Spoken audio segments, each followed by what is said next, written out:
हिरण्याक्ष और वराह अवतार की महान गाथा। वराही मंदिर चंपावत में है विराजमान। वराह अवतार है वीरता की कहानी, जय विजय के शाप का हुआ उद्धार। वराह अवतार और हिरण्याक्ष वध।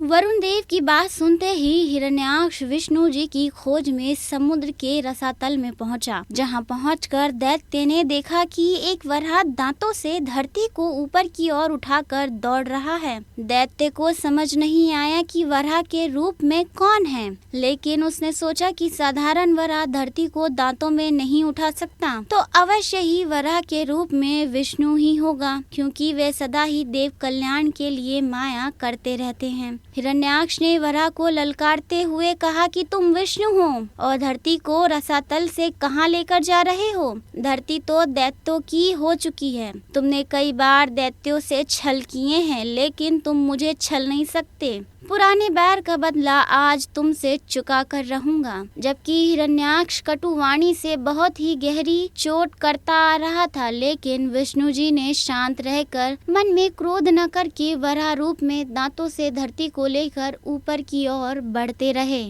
हिरण्याक्ष वराह रूपी विष्णु के पीछे ही लग रहे। जो वराह को निर्लज कह रहा था तो कभी कायर कहता हुआ और कभी मायावी बताता हुआ विष्णु के पीछे कोसता ही चल रहा था। विष्णु ने रसातल के बाहर आकर धरती को समुद्र तल के ऊपर स्थापित कर दिया और पीछे लगे हिरण्याक्ष के सामने आ खड़े हुए। जो वचनों से बाणों से हृदय को भेदता हुआ आ रहा था, तो विष्णु ने हिरण्याक्ष की ओर ध्यान से देखा और देखते ही कहा कि तुम तो बड़े ही बलशाली हो, लेकिन बलवान कहते नहीं हैं, कुछ करके दिखाते हैं। और तुम तो प्रलाप करते हुए मेरे पीछे आ रहे हो। आओ, मैं सामने ही खड़ा हूँ, तुम मुझ पर आक्रमण तो करो। बढ़ो आगे, आक्रमण करो। हिरण्याक्ष की आंखें लाल हो गई और रगों में बिजली सी दौड़ गई और वे गदा लेकर विष्णु रूपी वराह पर टूट पड़ा। लेकिन वराह के पास कोई अस्त्र शस्त्र न था।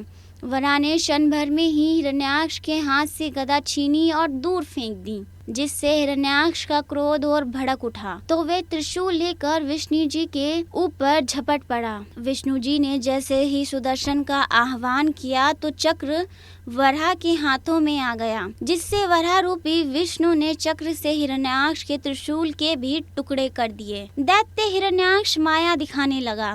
कभी प्रकट होता तो कभी छिप जाता, कभी अट्टहास करता तो कभी कभी रोने का आलाप करता, कभी रक्त वर्षा करता तो कभी हड्डियों से बरसात करने लगता। विष्णु जी सब मायावी कृत्यों को देख नष्ट कर रहे थे।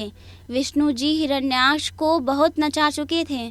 तो आखिर में वराह ने दैत्य की कनपटी पर कस के मुष्टि का प्रहार किया, जिससे दैत्य की दोनों आंखें बाहर आकर गिर गईं और उसी धरती पर आ गिरी जिसे ले जाकर छिपाया गया था।